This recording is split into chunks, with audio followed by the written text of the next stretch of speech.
throughout the world. And really, I can kick it off with a bunch of questions to either of you, all of you, but I think let's first just open it up to see if we have some questions to begin with. And again, we need to wait for the microphone, and then we have translation, so.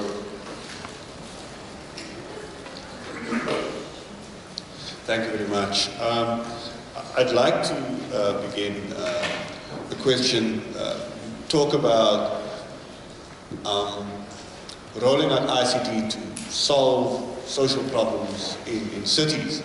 I want to comment, though, on the role, of course, that policymakers play, particularly in countries that we're seeing around the world, where ICT is almost viewed as kind of a golden egg, and some policymakers can't wait to, you know, let it take off, and then we can tax it and then extract value, you know, for governments out of this development of ICT. I'd like your comment on that first, if I may. Right. Maybe we start on a global basis with John and then move in with Charles, if that's okay? Well, I'm not sure how to answer your question. I think it's a great question. I think that, you know, governments, local governments anyway, around the world are very concerned with making things work. So you have to distinguish a little bit between national governments, which have the power to tax, etc., and local governments. We're much more focused on local governments and how they're dealing with these issues, and they want to make things work. So, and I'm sure some national governments do too. I mean, taxation is important, but at the end of the day, ICT brings such massive benefits to urban populations. And this is a small example, is a project that we have shepherded in Rio de Janeiro, which is a city with enormous social problems, where you have favelas, etc. We have a project with the municipality of Rio de Janeiro that looks at how to harness e-health technologies, which Doug was talking about earlier, to bring healthcare services to people who live in poor communities. So if you're a pregnant woman, you live in a favela, it's very hard to get down to a clinic. So we've developed a backpack with e-health devices that a medical worker can bring to you, and we can bring down the cost of healthcare and make it much more accessible. That's good. It's not a question of taxation, I think. You know, there may be countries where there's a focus on bringing in as much tax revenue as possible. That's a mistake of policy. Charles. Thank you very much. Regarding ICT, we are doing a lot of discussions by involving various city makings. And what we're discussing is that we have not come to know the actual views of the towns. For example, if we liken to the human body, we were not able to know which part of the body was not in a good shape. In other words, where in the road was in a bad shape. So it took a lot of time for mayor to grasp that. But for example, through using ICT, just sending a snapshot by a smartphone picture, mayor will be able to grasp such a situation. So in a sense, regarding management of the city, by using ICT, mayor can be given up-to-date instantly so that he can make a quick judgment on the condition of the cities and towns. And I think that will be one of the roles of ICT to play in city management. And by doing that, the cost of the town as a whole will be reduced dramatically, and also that will be tackled speedily. And open government is one word to use, and we will enhance the transparency of the town and provide that to the people in the nation. And by doing that, we can achieve the better town making, city making, by involving the people in the town together. And the basis of that is the ICT technology.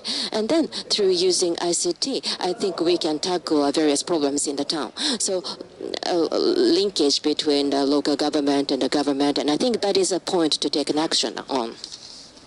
I'll follow up and see if Matt has anything to add in terms of Asia-Pac, but some of the examples that I come across and that I explained to you all, they are locally driven examples, to your point, John.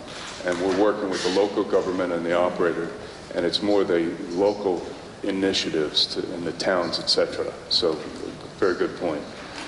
Do you have anything to add, Mats, to that? No, I think just adding to what was already mentioned, it's about the ability with using ICT technology in real time, providing a massive amount of data in an affordable way. I think that presents vast opportunities in itself in all areas.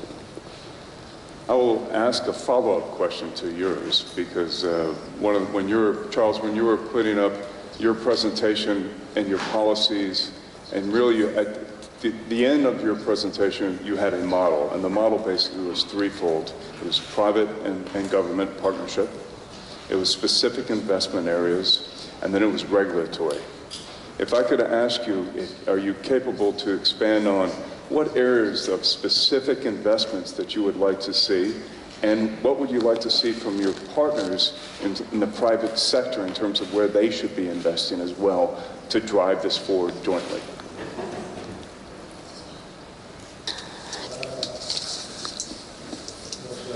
It is a pretty interesting and good question. But one point is where to invest on.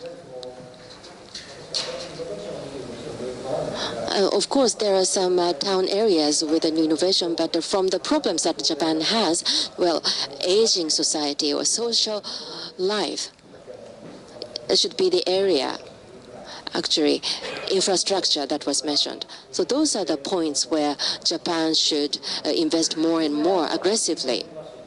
Of course, Japan government and local government can do, and I think various areas of private sectors should be combined. And also, map information was mentioned, and there are many countries, so I cannot generalize anything. But for Japan, there are some information held by the government, and there are some pieces of map information held by a local government, and also by companies. So they vary. They are not connected yet. But by connecting them all, we can create an environment where various people can invest. I think not only the benefit of our people, but that will be a good return for the industry's sake as well. Open for more questions. Yes, please. Hans Steeman, Netherlands.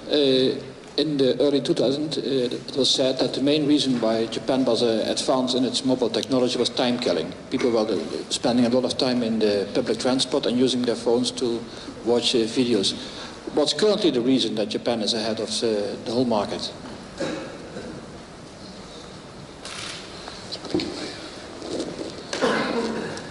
Charles, would you want to answer that question in terms of why Japan is leading in terms of current data usage, applications in driving the ecosystem?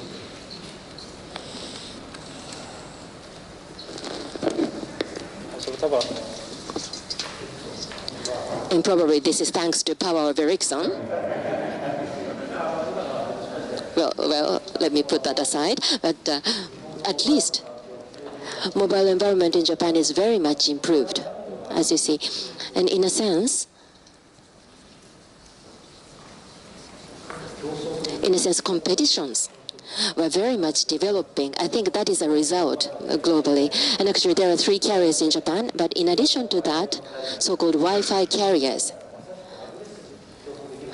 So now we have come to have an environment where they can do a competition aggressively, and also international companies motivate themselves to do a competition and trial. And also, optical fiber development rate ranks highest in the world for Japan. So therefore, for example, in an office, on our houses, and optical fiber makes it possible to create an internet environment.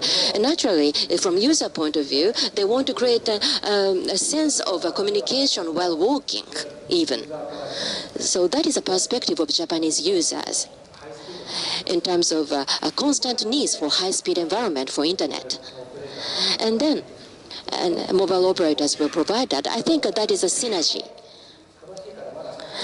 But actually, sadly enough, solution business through using infrastructure in a good way, it has not been generated so much in Japan. So we definitely encourage usage of the field in Japan available, so that the you people can do a trial there. And this is an earnest request to you. Mats, would you like to add anything more? I know we've had some. I think it's a combination of a number of things. Long commuting times was mentioned. That's probably a factor. I think other factors are that already in the second generation era, Japanese operators provided their consumers with a range of services that we didn't see in other parts of the world. That built up a demand and an expectation for more advanced services as we get along to 3G and 4G, etc.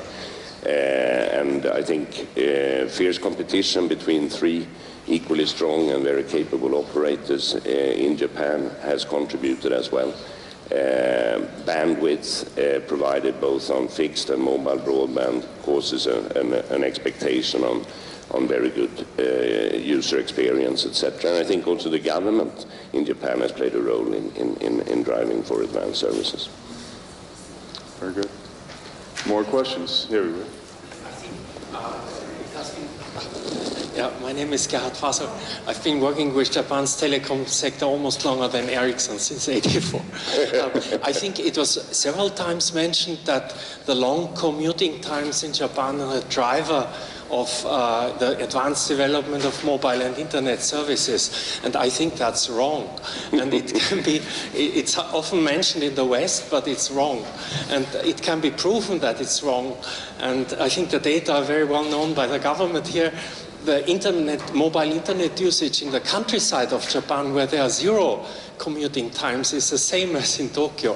So I don't think that's a driver at all. I think an additional factor why it's not a driver is because until recently mobile internet didn't work in the subway at all in Tokyo. That's another thing. It works in Singapore, not in Tokyo. Only recently it's installed. So I think the drivers are the opposite way. What you mentioned at the end. So, for example, the government here has driven a lot. It creates good conditions. And another factor is the very strong competition, like you mentioned, between the operators. Another factor also is that Japan is an island. So in Europe, there's always a lot of concentration on standards, and that makes development very slow. Whereas in Japan doesn't have to care about any standards until recently. I think that's also very important. Okay, thank you. Thank you. Very good, thank you. Good perspective. Thank you. Any other comments?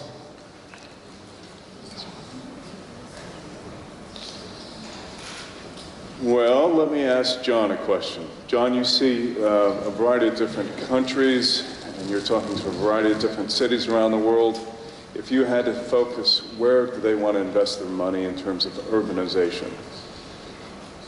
What partners are they looking for in terms of, be it health or be it architectural engineering? What's the missing link that really needs to pull this together that you see as you travel the world looking at urbanization?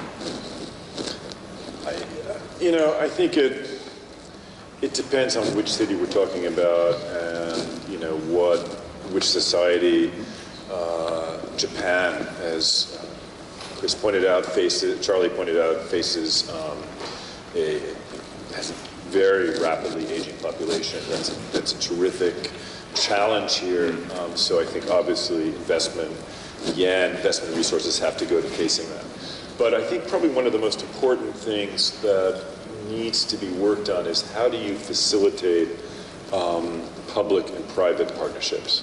Because I think, in my view, whether it's in Tokyo or Dubai, where I was a few days ago, or New York, Baltimore, or Cape Town, these are going to be essential to making urban life better. And into making more efficient the uptake of technology, because governments can't do it alone. It can't be a top-down approach. Private sector can't do it alone either. There has to be a partnership. So that's what I would focus on. Okay, very good. And that also means changes in regulatory environments, et cetera.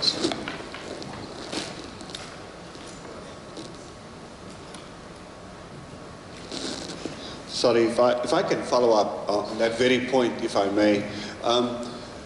How then do you account for how corruption impacts, particularly on the rollout of broadband services in developing countries? I'm from South Africa, but there are other countries as well that are developing, where we're seeing corruption and nepotism that seems to hamstring the rollout of services in a way that kind of, doesn't allow it to flourish as much as it perhaps it could have.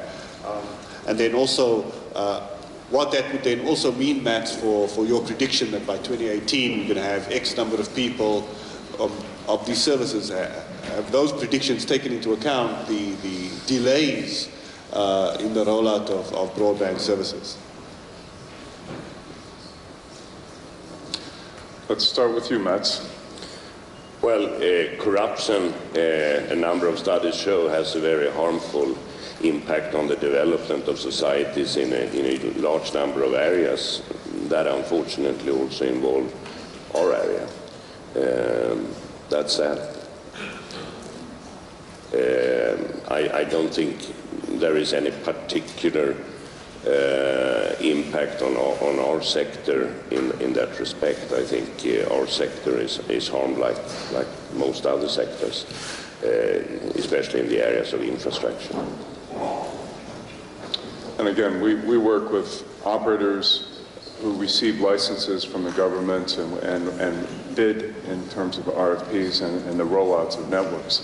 What we're talking here today is how do we roll out those networks in conjunction with great applications from an urbanization perspective. So actually it has to be twofold. Really, the applications that you all mentioned in terms of the older generation, the e-health applications, all these applications have to be put on top of the infrastructure, be it the 3G or the 4G, as we roll this out into mobile broadband. I think the question I'd like to throw back at Max, I stood up and said we have this huge change in the composition of the subscriber base, the subscriptions. Of that 9 billion, big change to mobile broadband, a big change within the population here. I mean, it's a very large region as you put up. You put up the LTE penetration, but it's beyond LTE. It's mobile broadband, 3G plus, et cetera. Can you talk to the change in the dynamics of what you're going to see going forward? I think it will result in fundamental changes in society when we have 4.5 billion subscriptions in this part of the world, of which 3.5 billion on mobile broadband. It will increase transparency in society, will hopefully address the phenomenon, corruption, nepotism, etc., that you said, but it will most likely be bridging the gaps that we see in society today between rich and poor, between educated and non-educated, between rural and urban. That I'm most convinced it will address in a very positive and fundamental way. I agree. It's going to be, as I think you said it, John, history will look back and see the information at the fingertips of these billions of people in the next 5 to 15 years, and the access to information, what it will do. It's amazing. More questions, please. In the back.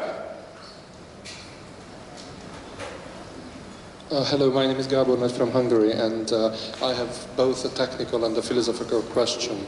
Now we are talking about the ICT technology helping a city to become an intelligent city, but also it might make a city vulnerable. You don't need to go too far to find a Hollywood script with a hacker hacking into a system like that, like falsifying the sensors about the water leakage, creating artificial panic and things like that. So how do you view the aspect of the security of this intelligent city, if you will? Thank you. I guess I can start with a high-level perspective. When I saw Charlie's point about big data, sensors, and different industries in terms of how they're going to utilize mobile broadband, one of my first thoughts was critical infrastructure and security.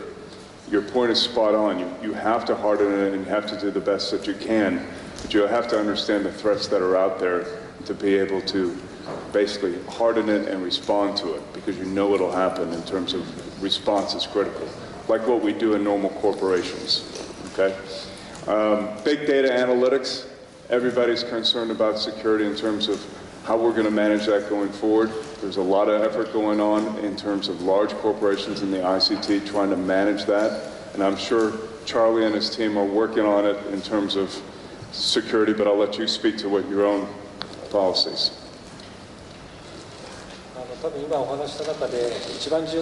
The biggest point here is the broadband network infrastructure.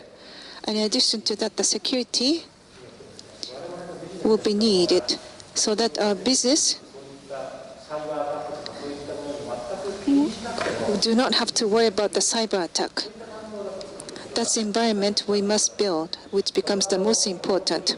It's Japan as a country or American or European country alone cannot do that. In that sense, we have to cooperate with many countries so that we'll know how cyber attacks will be attacking us. It's something that has to be tackled globally. For the case of Japan, we have a region in Asia. So last month, Japan and ASEAN countries had met together to discuss about cooperation in terms of security. To be precise, for each country, the cyber attack information should be collected to be shared. That can be shared between operators or country-wise. That has to be done globally, I think. Last year, I went to EU, and that's another cooperation discussion we had. From the cyber attack, we do not want to be troubled. That's something to be resolved globally, that we need a structure for that. Of course, we need to just have many people involved, engineers, policy makers, prevention, legal section will be required. All the international cooperation will be required, unless we realize that a true ICT usage world will not be brought about. That's something we need your support as we proceed. Completely agree. For basic issues that you need a broad input and support. Other questions? I think we have time for maybe one or two more.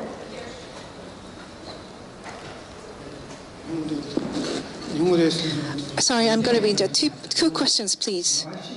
ICT Smart Town is what you mentioned. Can I ask you about its features or characteristics? In Japan, we have a government or government associations. They do a lot of practical tests or demonstrations, aging measures and energy issues. Are they handled? It's the same for any ICT program. For example, aging problem is becoming a very important issue. The same management system utilizing ICT. In that sense, we're all heading the same direction. Considering that ICT Smart Town, where does ICT Smart Town stand? Can you give us some characteristics? Another question. About 10 years ago, Intelligent City was something led by MIC, the government, Japanese government. What's the difference between Intelligent City and the Smart City?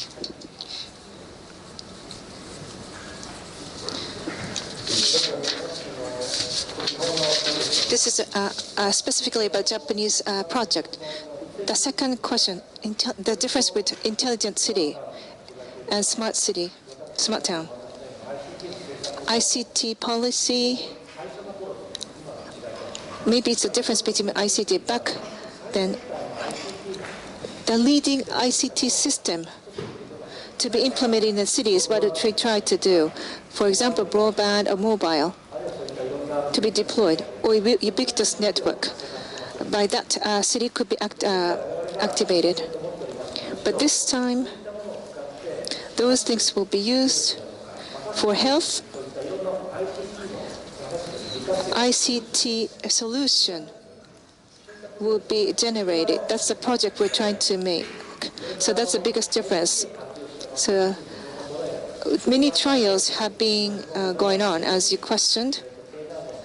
So all the economic associations, other ministries have been involved with us. And for us, we need to cooperate with them.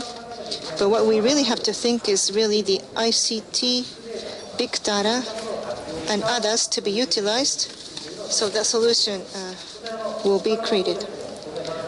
Of course, for NLGs, other projects will be related. By utilizing that all, not just the energy, but medical care, everything will be covered. That's the big data city to be realized. That's one perspective to look at. It's not, of course, something we could done along with MIT, METI, other government agencies, and public sector has to be involved.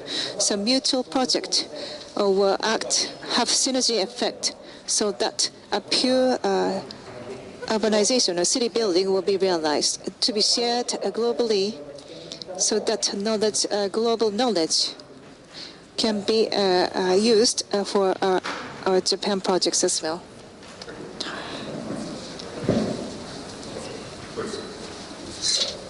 My name is Akinafta, and my question is for John and Douglas. John, in your presentation, you said in the next few years, 70% of people will live in the urban area. Why can't we look at why they are moving to the urban and offer them solutions? For, like Douglas, if you look at if they are moving from the rural area, is there no way we can offer them ICT solutions and reduce the mass movement to the urban area? Thank you. Well, go ahead. I'll have a stab at that. I think people move to, I mean, it's important that some people stay in the countryside. People have to grow food, etc. But actually, in terms of, we have a population, we're moving to a population of 7 billion human beings. It's an enormous amount of human beings. They produce a lot of carbon. In fact, people who live in cities, produce less carbon per capita than if you spread out people in the countryside. So it's more efficient, in fact, that people live in cities. So, I mean, I think there are a million reasons why someone wants to live in the city. It's livelihood, etc. But, in fact, it's better for the planet. And, that's true. And I'll follow up on the point that we're not, from a company perspective, we're also offering rural solutions for sure, okay? The rural solutions that I mentioned for e-health, the rural solutions for the utilities, rural solutions for e-learning. I could go on and on. There are different solutions that we're working with local governments for to actually address your point. What can we do and bring out information and technology into these rural areas? So I get your point, but I just want to make sure we are doing that today. But we recognize the mass movement into the cities and the logistical issues that we're going to have in these cities if we don't have a good ICT solution for logistics, for e-health, for the utility aspect, trash, water, all the things that Charlie mentioned. We have to have a better utilization and efficiency.